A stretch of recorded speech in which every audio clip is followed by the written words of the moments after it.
Transcript. Addicted to sugar. Hello, this is 6 Minute English from BBC Learning English. I'm Neil. And I am Georgie. Would you like a cappuccino? Oh, yes, thanks, Georgie. With milk and 3 sugars, please. 3 sugars? Wow, you really have a sweet tooth. You like eating sweet things. Aren't you worried about your weight?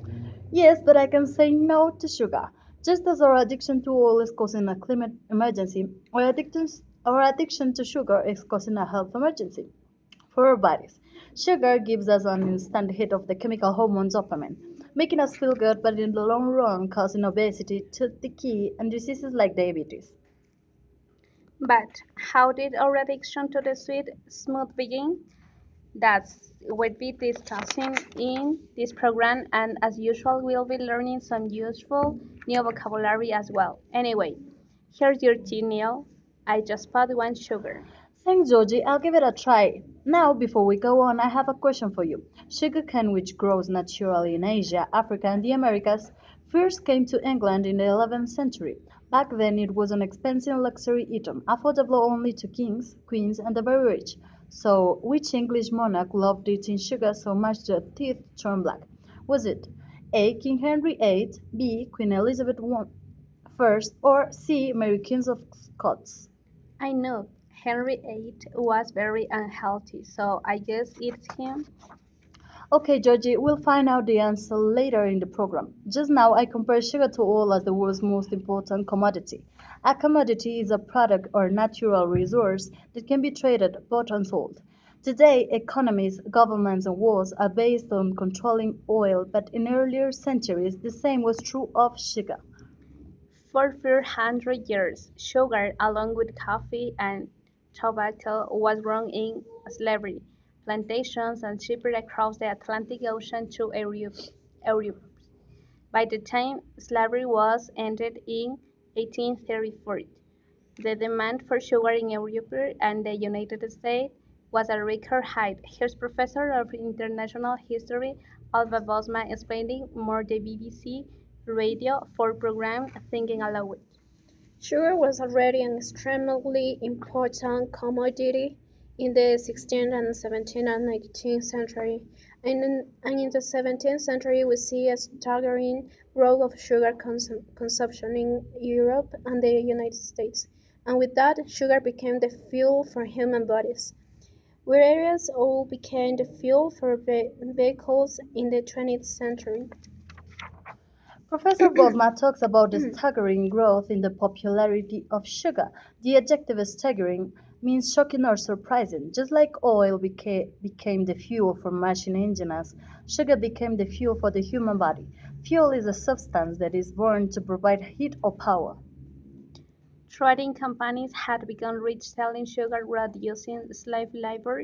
When people began to realize the health problems of sugar in the 20th century, these companies needed new ways to sell their products and began using sugar in food which had previously contained nut, food like bread, cereal, and yogurt. Here's Professor Bosman again, taking up the history for BBC Radio Force Thinking Aloud. You can flood a market with a certain commodity, with sugar in this case, but that still does not mean that people will consume it. So the eating habits of people had a change. People until the early 19th century, they had a few spoons of sugar per week, but not a kilo which people consume today in many countries in the world. Sugar companies flooded the market with their commodity. If you flood the market, you make a lot of your product available for sale, often at a low price. But just because something is cheap and easily available doesn't mean people will eat. So sugar companies try to increase sugar consumption by changing people's eating habits.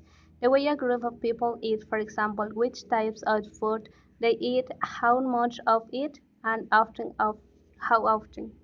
Instead of 1 or 2 spoons of sugar per week, people started eating kilos, with results we see around us every day. Worldwide, obesity and heart disease have tripled in the last 50 years. What's more, because sugary food is cheaper, it's often the poorest in society who are worst affected. Maybe it is time to try having your tea without any sugar, any oil, and to reveal the answer to the question which English smokers are famous love a sugar turner they black. I guess it was the notorious orator Henry VIII. Which was the wrong answer. I'm afraid, Georgie, in fact, during the years before toothpaste and dentist, those black stumpy teeth belonged to Queen Elizabeth I. Okay, let's recap the vocabulary we've learned from this program about sugar, starting with a sweet tooth, a fondness for eating sweet, sugary food and drinks. A commodity is a product or national resource that can be traded through or sold. Fuel is a substance such as oil or coal that is burned to provide heat or power. The adjective Stranger Things means very shocking and surprising. If a company floods the market, they release a lot of particular product for sale, often at a low price. And finally, eating habits describe the way a particular group of people eat. For example, which types of food they eat, how much of how often. Once again, our 6 minutes are up. Join us again soon for more trending topics and useful vocabulary here at 6 Minute English. Goodbye for now. Bye.